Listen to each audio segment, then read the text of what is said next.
આજના પોડકાસ્ટ સાથે હું છું હિના। આજે આપણે કેવા સબ્જેક્ટ ઉપર વાત કરવાના છે જે કદાચ આપણી આસપાસ ઘણા એવા લોકો હશે જેમને આ સબ્જેક્ટ જે છે એ સ્પર્શતો હશે, એટલા માટે કે આજકાલ આપણે જોઈએ તો ઘણી લોભામણી જાહેરાતો આપણી સામે આવતી હોય છે, ઓનલાઈન હોય કે પછી ઓફલાઈન હોય, અને ક્યાંક આપણે એનો શિકાર પણ બની જતા હોય છે। ક્યાંક કેટલાક લોકો નકલી કંપની ઊભી કરી લેતા હોય છે અને ફાઇનાન્શિયલ ફ્રોડ આપણી સાથે ક્યાંક થઈ જતો હોય છે જેનાથી આપણે અજાણ હોઈએ છીએ। બસ આ જ વિષયો ઉપર આપણે વાત કરીશું કે કયા કાયદા તેને લાગુ પડે છે, કેવી રીતે તમે આનાથી બચી શકો છો। અને આપણી સાથે જોડાયા છે આ વિષય ઉપર ચર્ચા કરવા માટે હાઈકોર્ટના વકીલ છે વિરલભાઈ પંચાલ। વિરલજી, આપનું સ્વાગત છે। વિરલજી, સૌથી વધારે આપણે જોઈએ કે આસપાસ હવે ઘણી બધી નકલી કંપનીઓ ઊભી થઈ જાય છે અને ફ્રોડ થતું હોય છે, તો આ ફ્રોડ કઈ રીતે થતું હોય છે? આ નકલી કંપની કઈ રીતે બને છે, કેવી રીતે ફ્રોડ થાય છે? હિનાજી, સૌથી પહેલાં તો આપનો આભાર કે આપના પોડકાસ્ટ માધ્યમથી આપે મને અહીંયા ઇન્વાઇટ કર્યો। જે નકલી કંપનીઓની વાત આપ કરી રહ્યા છો, નકલી કંપનીઓ સૌથી પહેલાં તો સોશિયલ મીડિયાના કારણે વધારે ફેલાય છે। બીજી વસ્તુ કે લોકો જે ઝડપી નાણાં કમાવાની જે લાલચ છે લોકોની અંદર, અથવા તો ઇઝી મની જે કહી શકાય, એના માટેની જે લાલચ છે એનો ઉપયોગ કરી અને લોકો દ્વારા આ ફ્રોડ કરવામાં આવતું હોય છે। અને અલગ અલગ સ્કીમો હોય છે, જેમ કે ઓનલાઈન સ્કેમ્સ બધા થતા હોય છે, cryptocurrency scams, MLM multi level marketing scams, આ બધા સ્કેમ્સના કારણે લોકોની સાથે ફ્રોડ થતું હોય છે। કઈ રીતે કામ કરે છે આ, અને લોકો કેવી રીતે એનો શિકાર બની જતા હોય છે? અને અત્યારે આપણે જોઈએ તો એના કેટલા કેસ તમારી પાસે આવતા હોય છે? જી, હાલના ધોરણે જોવામાં આવે તો સાયબર ફ્રોડના કેસીસ સૌથી વધારે વધી રહ્યા છે, કેમ કે જેમ જેમ આપણે જોઈએ કે સોશિયલ મીડિયાનો જે વ્યાપ છે ઘણો વધી રહ્યો છે, એના કારણે જે છે કે ઓનલાઈન ફ્રોડ થવું, MLM મેં તમને કીધું એ રીતે જોબ વગર, ઇન્ટરવ્યૂ વગર જોબ ઓફર કરવી, આ બધી જે વાતો છે એના કારણે ઘણા બધા ફ્રોડ્સ થતા હોય છે। અને ફ્રોડનો રેશિયો સાયબર ફ્રોડની અંદર કહી શકાય કે જે કહેવાય કે સસ્પિશિયસ ટ્રાન્ઝેક્શન્સ જે છે એના કારણે સાયબર ફ્રોડ ઘણું બધું વધી ગયું છે। અને સાયબર ફ્રોડનો રેશિયો આજકાલ જે શરીર સંબંધી ગુનાઓ છે એના કરતાં પણ વધારે વધી ગયો છે। નકલી કંપની બનાવી અને લોકો સાથે ફ્રોડ થાય છે, આ કયા ગુનામાં આવે છે? જી, નકલી કંપની બનાવી, જો ફર્સ્ટ ઓફ ઓલ તો જે કંપની છે એ રજિસ્ટર્ડ થવાથી માત્ર એ કાયદેસર નથી બની જતી। કંપની જે છે એકવાર રજિસ્ટર્ડ થાય છે, એનું રજિસ્ટ્રેશન થવાથી એ અસ્તિત્વમાં આવે છે, પરંતુ એ જે કાર્ય કરે છે એ કાર્ય અથવા તો જે એનું વર્ક ફ્રેમ કહી શકાય, એના કારણે એની લીગાલિટી ડિસાઇડ થાય છે કે લીગલ કંપની છે કે નથી લીગલ। અને એની સાથે સાથે જોઈએ તો જે નકલી કંપની છે એ લોકો પાસે અલગ અલગ લોભામણી ઓફરો આપશે, સોશિયલ મીડિયાથી જાહેરાતો કરશે, વોટ્સઅપ ગ્રુપ થ્રુ એના સુધી પહોંચશે, અને આ રીતે લોકોને વધુ પૈસાની લાલચ આપી અને પોતાની તરફ આકર્ષે છે, અને એના કારણે ફ્રોડ થતું હોય છે। હવે આના માટે કયા કાયદા છે, કઈ કલમો છે, કેટલા વર્ષની સજા થઈ શકે છે જો આ જે લોકો ફ્રોડ કરતા હોય છે એ લોકો? જી, જો ફ્રોડ જે કહી શકાય એના માટે ચીટિંગની કલમ 420 પહેલાં હતી જે IPCની અંદર, એની સાથે સાથે IT એક્ટ જે છે, જો ઓનલાઈન ફ્રોડ થયો તો IT એક્ટની કલમો લાગુ પડી શકે છે।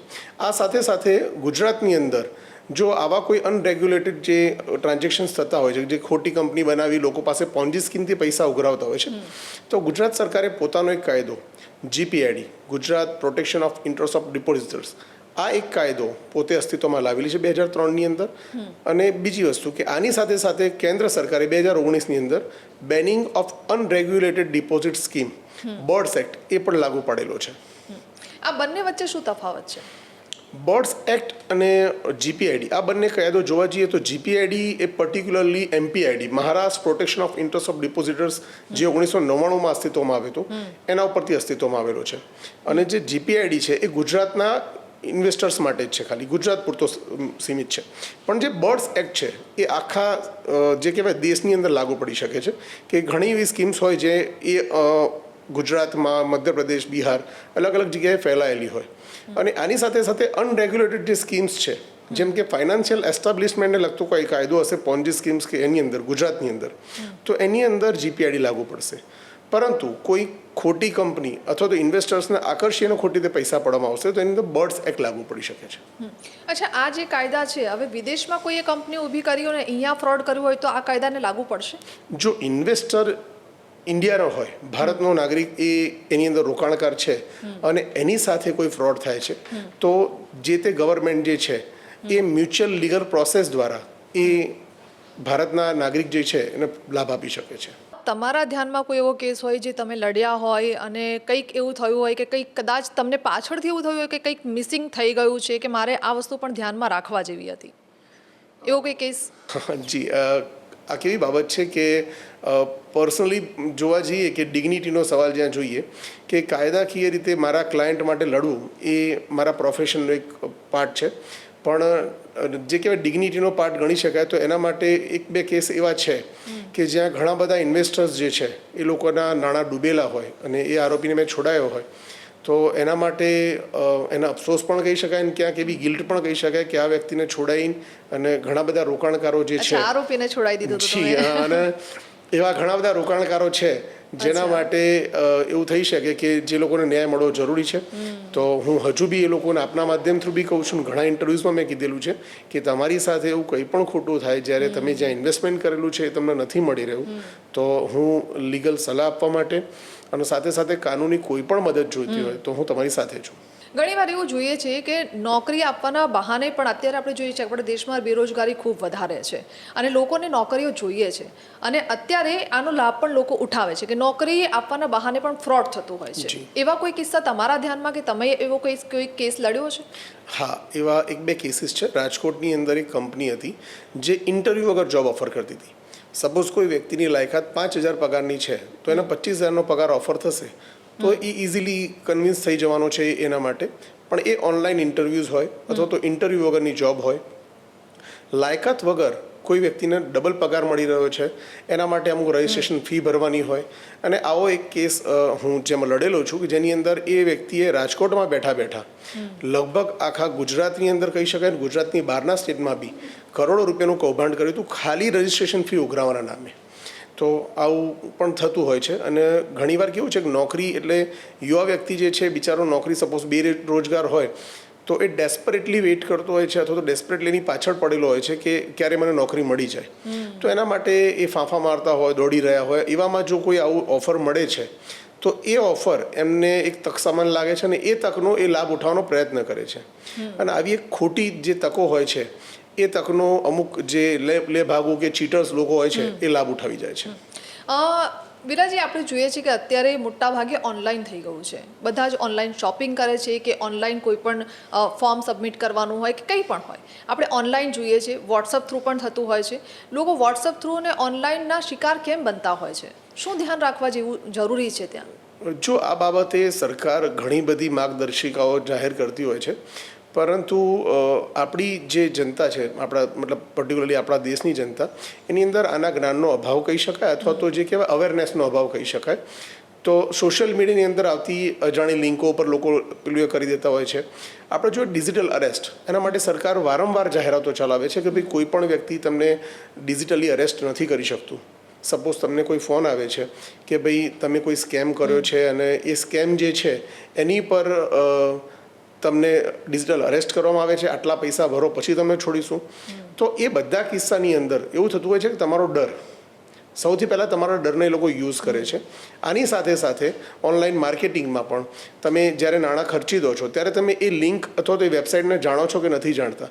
કોઈ પણ વસ્તુની ખરાઈ કરવામાં, એનું રિવ્યૂ લેવામાં, એ કંપની રજિસ્ટર્ડ છે કે નહીં, આ બધું ધ્યાન રાખ્યા વગર સપોઝ તમે ઇન્વેસ્ટમેન્ટ કરી દો છો અથવા તો તમે શોપિંગ કરો છો કે સોશિયલ મીડિયામાં ક્યાંય જોડાઓ છો તો આ બધાનું એક નુકસાન થવાનું જ છે. હાલમાં જ વસ્તી ગણતરી નવી ચાલુ થઈ છે. એની અંદર લોકો આધાર કાર્ડ માગી લે છે ઓનલાઈન. લોકો આધાર કાર્ડ આપી બી દે છે કારણ કે વસ્તી ગણતરી જે છે એ થવાની જેવી જાહેરાત ઘણી બધી કરવામાં આવી છે, પણ વસ્તી ગણતરીની અંદર શું શું વસ્તુ આપવી કે શું ના આપવી એની જાહેરાત નથી કરવામાં આવી. તો એટલા માટે લોકો સાથે ફ્રોડ થતું હોય છે. તો આના માટે મારું એવું માનવું છે કે અવેરનેસનો અભાવ છે, બીજું કંઈ છે નહીં. અચ્છા વિરલજી, ગૂગલ પે આપણે જોઈએ છીએ કે ઓનલાઈન લોકો પે કરતા હોય છે, એમાં પણ ઘણા બધાને ફ્રોડ થઈ જતા હોય છે કે લોકોના પૈસા જતા રહેતા હોય છે. આવા કેટલા કેસ તમારે આવે છે અત્યારના સમયમાં જોઈએ તો? જી, ગૂગલ પેમાં કેવું થાય છે કે ડબલ સિક્યોરિટી તો જોવાની વાત છે કે ડબલ સિક્યોરિટી તમે ચેક જે છે એ રાખવું જોઈએ. તમારા ઓટીપી શેર્સ ના કરવા જોઈએ. ઘણીવાર એવું પણ થતું હોય છે કે લોકોની નાદાનિયતનો લાભ ઉઠાવવામાં આવે છે કે કોઈ તમને કહેશે કે મેં તમારામાં ભૂલમાંથી 5,000 કરી દીધા છે, તમે મને પાછા નાખજો. તો એ બધા કિસ્સાની અંદર દરેક વસ્તુને વેરીફાઈ કરવી, એની સાથે સાથે તમારા ઓટીપીસ, તમારી ડિટેલ્સ, તમારી કાર્ડની અંદર બી ક્રેડિટ કાર્ડની ડિટેલ્સ, આ બધું શેર કરવાની જગ્યાએ એને પ્રાઇવેટ રાખવું અને એની અંદર મેક્સિમમ ધ્યાન રાખવાથી જ બચી શકાય છે. એની માટે જે કહેવાય ને કે હજુ એટલી સિક્યોર્ડ સિસ્ટમમાં આપણે છીએ જ નહીં કે એટલા ઇઝીલી બચી શકીએ. તમે કે કોઈ બીની સાથે ફ્રોડ થઈ શકે છે, પણ એ ફ્રોડથી બચવા માટે ડબલ સિક્યોર થઈ અથવા તો જે તમારી પાસેના સાધનો અવેલેબલ છે એની માહિતી માત્ર તમારી પાસે રાખી અને તમે બચી શકો છો. વિલાજી, ડબલ પૈસા, વર્ક ફ્રોમ હોમ, ક્રિપ્ટોકરન્સી જેવી સ્કીમો પાછળની હકીકત શું છે? ક્રિપ્ટોકરન્સી, ડબલ પૈસા માટે હું એક કાયદાની ભાષાની બહાર જઈને તમને જનરલી કહું કે સપોઝ મારી પાસે કોઈ એવો સોર્સ છે જ્યાં હું મારા પૈસા ડબલ કરી શકું, તો હું તમારી પાસેથી શું કામ માગીશ? ક્રિપ્ટોકરન્સીસ કે મારું ફલાણા ક્રિપ્ટોકરન્સીમાં રોકાણ છે, તો તમે મને પૈસા આપશો તો હું તમને 5% આપીશ, 10% આપીશ, 20% આપીશ, અથવા તો હું કોઈ શેર માર્કેટમાં રોકાણ કરું છું. જનરલી જેટલી પણ જે કહેવાય કે જીપીઆઈડી અથવા તો ફ્રોડની મેટરો હું આજ સુધી લડ્યો છું એની અંદર સામાન્ય રીતે શેર બજાર, ક્રિપ્ટોકરન્સી અથવા તો પછી કોઈ પ્લોટિંગ સ્કીમ્સમાં ઇન્વેસ્ટમેન્ટ કે જ્યાં તમને 3%ની 4%ની લાલચ આપવામાં આવે છે. એની સાથે સાથે એ જે મુખ્ય ગુનેગાર હોય એના મળતિયાઓ એજન્ટ બની જાય કે એ એજન્ટ સપોઝ 1 લાખનું રોકાણ કરાવે છે તો એને 1% કમિશન મળે છે. તો આ બધી જે સ્કીમ્સ છે એમાં જનરલ પબ્લિકે એ સમજવાનું હોય કે સપોઝ મારી પાસે એવી કોઈ સ્કીમ છે જ્યાં હું પૈસા ડબલ કરી શકું છું, તો હું તમારી પાસેથી નાણાં શું કામ લઉં? બીજી વસ્તુ કે એ બધી ફેક વેબસાઇટ્સ હોય છે, એમની ઓફિસીસ મોટી બનાવશે, એ લોકો મોટી ઓફિસીસ બનાવશે, તમારા પૈસાથી મોટી ગાડીઓ લઈને ફરશે. એટલે તમને એવું લાગશે ભાઈ આ 1 કરોડની કે 2 કરોડની ગાડીમાં ફરવાડો માણસ ચીટર થોડો હશે, પણ એ 2 કરોડ તમારા જ હોય. તો એક્ઝેક્ટલી કેવું છે, એક હાવ કે એક એવું સિનારીઓ ઊભો કરવામાં આવે છે કે તમે એ લોકોની માયાજાળમાં આવી જાઓ અને તમને એવું થાય કે આ અહીંયા પૈસા રોકવાથી મારા પૈસા ડૂબશે નહીં. એ તમને એમ બતાવશે ભાઈ ફલાણી આ વસ્તુ મારી છે, આ વસ્તુ મારી છે, તમને મોટી એસ્ટાબ્લિશમેન્ટ દેખાડશે અને એ જે એસ્ટાબ્લિશમેન્ટ તમને દેખાડશે એ એસ્ટાબ્લિશમેન્ટના આધારે તમે રોકાણ કરશો, પણ ખરેખર આવું કશું હોતું નથી અને એ દરેક વ્યક્તિએ પ્રોપર ચેક કર્યા પછી જ ઇન્વેસ્ટમેન્ટ કરવું જોઈએ. ગુજરાતના કોઈ એવા ચર્ચિત કેસ હોય? ગુજરાતમાં ઘણા બધા એવા ચર્ચિત કેસ છે. સુરતમાં એક કેસ જીપીઆઈડીનો બન્યો હતો જે હું લડેલો છું. એની અંદર પણ શેર બજારની મતલબ હું કેસની ડિટેલ્સ શેર નહીં કરી શકું, સોરી, પણ સુરતની જે અંદર જે બન્યો હતો એ શેર બજારની અંદર રોકાણ કરવાની લાલચ આપીને લોકોને કરવામાં આવેલો. એની સાથે સાથે ક્રિપ્ટોકરન્સીને લગતા રોકાણની લાલચ આપીને પણ કરવામાં આવેલો. એવા પણ હું કેસીસ લડેલો છું. તો એની અંદર જે બાબતો છે એની અંદર પણ આવું જ હોય છે કે લોકો પાસેથી રોકાણ લેવામાં આવ્યું હોય છે ને લોકોની કમ્પ્લેન એ હોય છે કે અમને રોકાણ સમયસર મળતું નથી. ઘણા કિસ્સામાં એફઆઈઆર થઈ એ દિવસ સુધી રોકાણ વ્યવસ્થિત અથવા તો સમયસર મળતું હોય છે પરત, પણ એફઆઈઆર થયા પછી એક ડિસ્ટર્બ શેડ્યુલના લીધે અથવા તો ખબર નહીં કોઈ કારણોસર એ લોકોને રોકાણ મળવાનું પરત થઈ જાય છે.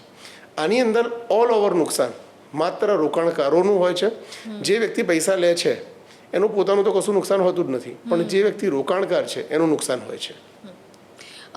જ્યારે આ ઓનલાઈન ફ્રોડ હોય કે ઓફલાઈન આપણે જ્યારે ફ્રોડ થતું હોય છે તો એવા કેટલા ટકા ચાન્સીસ રહેલા છે કે એમની મૂડી પાછી મળી જશે કે પછી આ મૂડી ગયા ખાતર સમજવાની?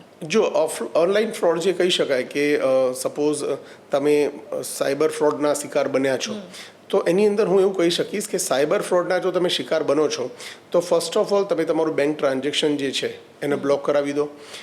1930 આપણને સાયબર સર્વિસ આપેલી છે સાયબર સિક્યોરિટી માટે કે તમે તેના પર કમ્પ્લેન કરી, એક ટોકન નંબર આપશે, નજીકના પોલીસ સ્ટેશનમાં આપ જાણ કરો.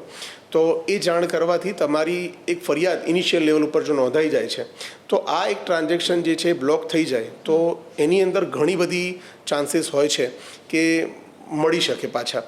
પણ જે હું આપને કહું છું કે ભાઈ જે જીપીઆઈડી અથવા તો ફ્રોડના માધ્યમથી જે પૈસા રોકડા અથવા તો એગ્રીમેન્ટ ઉપર આપવામાં આવેલા હોય છે એની અંદર જે વ્યક્તિ આરોપી છે એની પાસેથી અમુક મિલકતો જો રિકવર થઈ જાય તો એ મિલકતના આધારે લોકોને નાણાં મળી શકે છે.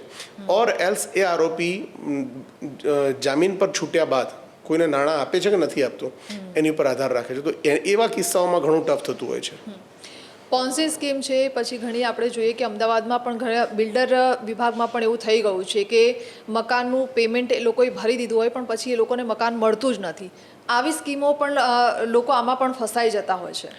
જી બિલકુલ, ઘણીવાર તો એવું પણ હોય છે કે એક સ્કીમની અંદર મેં એવું સાંભળ્યું હતું કે અમુક યુનિટો હતા, લગભગ 140 જેવા યુનિટ્સ હતા અને ટોટલ લેવાવાળા 550 કે 600 લોકો હતા. મતલબ એક જ યુનિટ 4-5 લોકોને એલોટ કરવામાં આવેલા હોય અને એવી રીતે લોકો પાસેથી ઇનિશિયલ એમાઉન્ટ્સ લેવામાં આવેલી હોય એટલે એના ફ્લેટની એમાઉન્ટ તેને મળી જ ગઈ છે બિલ્ડરને. પણ એવા સંજોગોની અંદર જે લોકોએ પોતાની આખી જીવન મરણની મૂડી બિચારાએ બચાવીને રાખેલી હોય એ મૂડીનું નુકસાન થતું હોય છે ને એ મૂડીના કારણે એ લોકો ફ્લેટ વગરના રહી જાય છે અને જે નાણાં ભર્યા હોય એ પરત લેવા માટે બી એક લાંબી લો પ્રોસેસમાંથી નીકળવાનું થાય છે એ લોકોને. અચ્છા વિરલજી, જ્યારે કોઈ વ્યક્તિ આ રીતે છેતરાઈ જતું હોય છે ત્યારે એ મેન્ટલી એટલો ડિસ્ટર્બ થઈ જતો હોય છે કે એને ખબર નથી પડતી કે મારે શું કરવું જોઈએ. જ્યારે ઓનલાઈન હોય કે ઓફલાઈન કોઈ આવા ફ્રોડમાં એ ફસાઈ જાય છે કે એના નાણાં આવી રીતે ક્યાંક સલવાઈ જતા હોય તો એ લોકોને નથી ખ્યાલ આવતો કે મારે શું કરવું જોઈએ જ્યારે કોઈ વ્યક્તિ પાસે આવું થાય તો. જો આપણા સમાજની, મારી તમારી દરેકની એક જનરલ વસ્તુ જોઈએ તો જ્યારે મને તાવ આવશે કે આપનો તાવ આવશે તો આપણે એવો પહેલો પ્રયત્ન કરીશું કે મેડિકલથી દવા લઈશું, ડૉક્ટરની સલાહ લેવાની જગ્યાએ. તો મારું એવું માનવું છે કે આવી કોઈ પણ કાયદાકીય બાબત બને છે તો નજીકના પોલીસ સ્ટેશનમાં અથવા નજીક કોઈ પણ વકીલ મિત્રનો સંપર્ક કરી તમે કાયદાકીય જ્ઞાન મેળવી લો અને ત્યારબાદ તમે મૂંઝાયો. ઘણીવાર કેવું હોય છે કે જે ફ્રોડ થતા હોય છે, જેમ કે વચ્ચે એવા સ્કેમ્સ આવ્યા હતા કે કોઈ ન્યૂડ કોલ કરીને તમને બ્લેકમેલિંગ કરીને પૈસા લે છે. તો એવા કિસ્સાની અંદર કોઈ સંબંધી પાસે, કોઈ વકીલ પાસે કે કોઈ પોલીસ પાસે જતા લોકો ડરતા હોય છે કે મારી પર ઊંધો કેસ થશે તો. ઇન દેટ કન્ડિશન જો તમે ક્યાંય ખોટા નથી તો તમારે પોલીસનો કે વકીલનો સંપર્ક કરી અને તરત ને તરત ક્યાંક ને ક્યાંક ફરિયાદ લખાવી જોઈએ.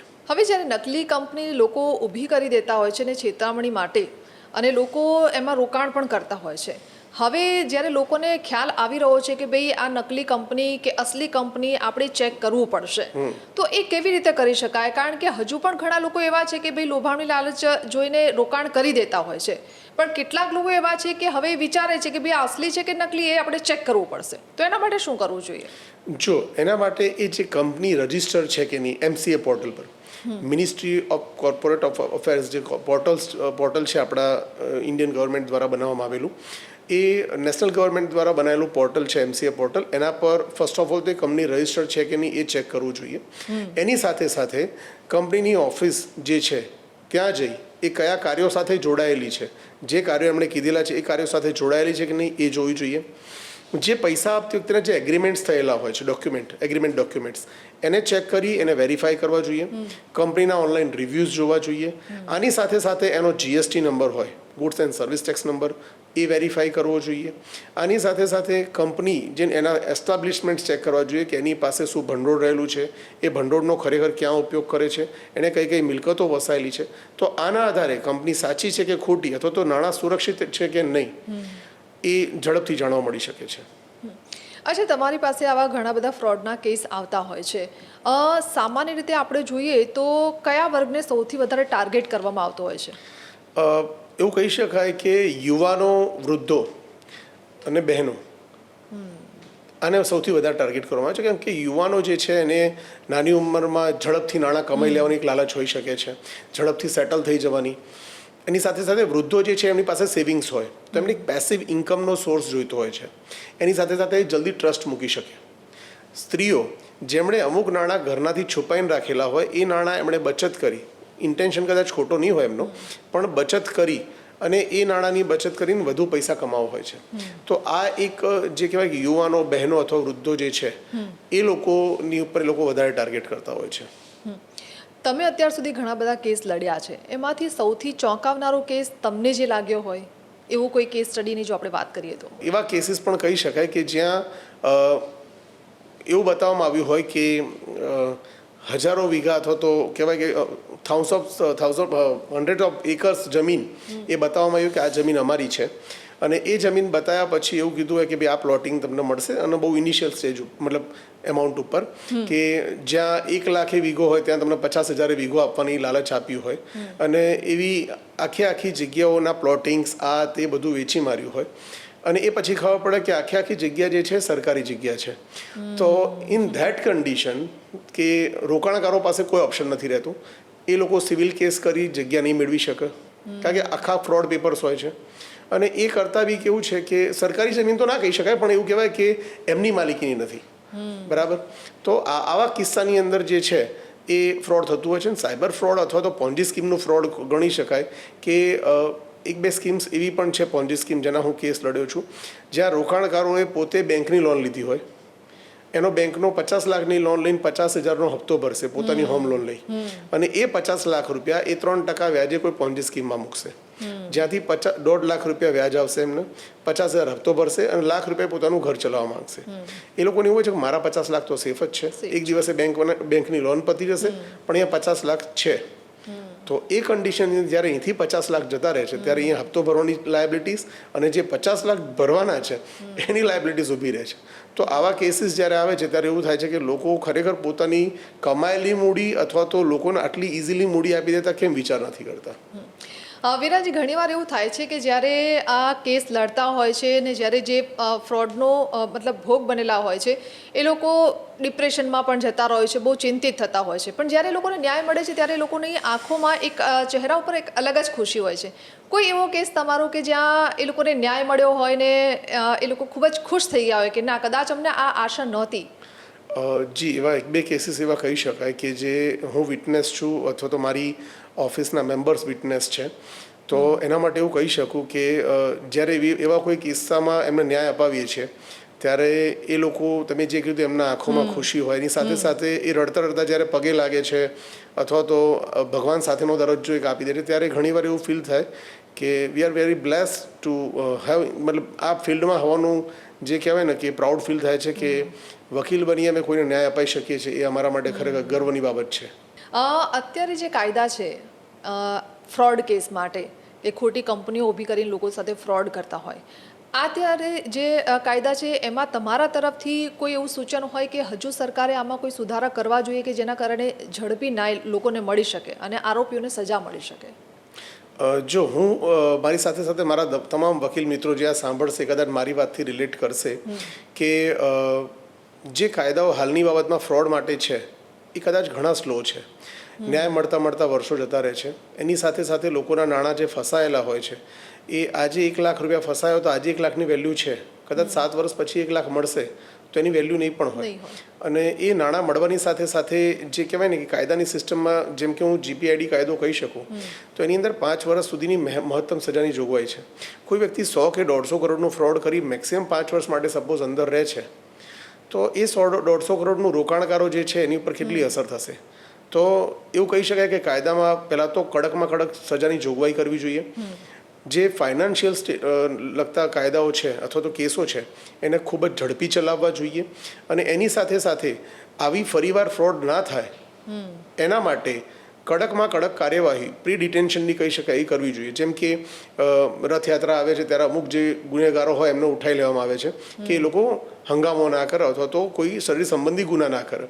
તો આવી કોઈ માહિતી કે આવી કોઈ ખોટી કંપની ચાલી રહી છે અને ઇન્વેસ્ટમેન્ટ ઉઘરાઈ રહી છે ત્યારે ત્યાં જે રેડ કરી અથવા તો એ લોકોને પકડી અને આવી કંપનીઓ બંધ કરાવી શકાય, જેથી નવા જે રોકાણકારો અથવા તો જે નવા લોકોનું ફ્રોડ થવાનું છે એ બચી શકે છે.